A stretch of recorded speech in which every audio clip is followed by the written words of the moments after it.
یہ کہانی ایک ایسے انسان کی ہے جس نے ہار نہیں مانی، نہ 100 سال میں نہ 500 سال میں۔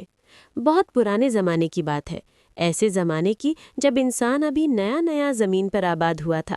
پہاڑوں کے دامن میں ایک بڑا شہر آباد تھا جسے لوگ ارض قدیم کہتے تھے۔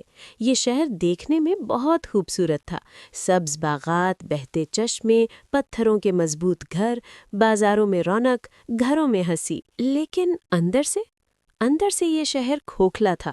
لوگ پتھر کے بتوں کو پوجتے تھے، جس بت کو چاہا سجا لیا، جس کو چاہا توڑ لیا، جس کے آگے چاہا جھک گئے۔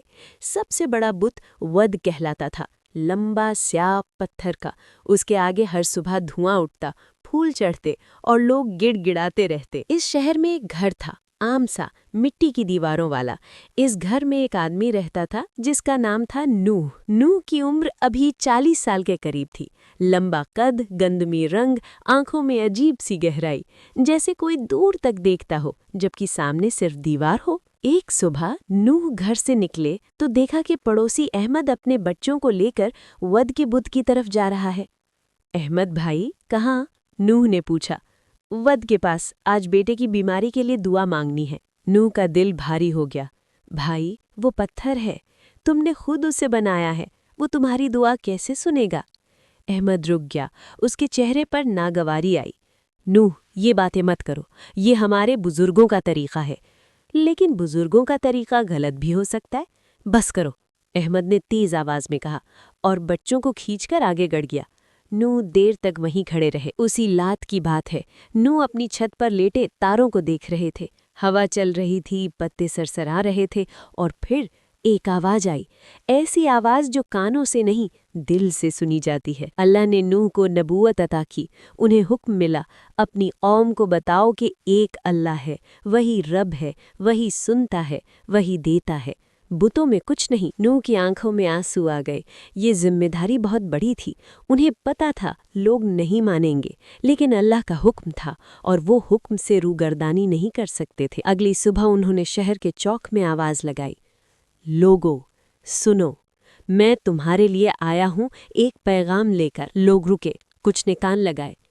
اللہ ایک ہے، یہ بت جھوٹے ہیں، انہیں چھوڑ دو اور اس رب کی طرف آ جاؤ جس نے تمہیں بنایا۔ پہلے خاموشی چھا گئی، پھر ایک آواز آئی، کیا کہہ رہا ہے یہ؟ پھر دوسری، پاگل ہو گیا ہے۔ پھر ایک پتھر ہوا میں اٹھا اور نوح کے قدموں میں گرا، لیکن نوح نہیں ہٹے۔ ہفتے گزرے، مہینے گزرے، نوح ہر روز نکلتے، ہر گھر کا دروازہ کھٹکھٹاتے، ہر شخص سے بات کرتے، نرمی سے، محبت سے، دلیل سے۔ کچھ لوگ سنتے اور چلے جاتے، کچھ بیچ میں اٹھ کر چلے جاتے، کچھ ہنستے اور مڑ کر دوسروں کو بتاتے، وہ پاگل نوح پھر آیا ہے۔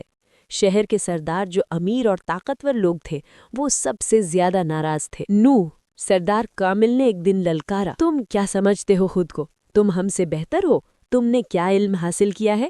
ہمارے باپ دادا نے ان بتوں کو پوجا، کیا وہ سب غلط تھے؟ نوح نے سکون سے جواب دیا، کامل، میں تم سے بہتر نہیں ہوں، میں بھی انسان ہوں، مٹی کا، لیکن مجھے ایک ذمہ داری دی گئی ہے۔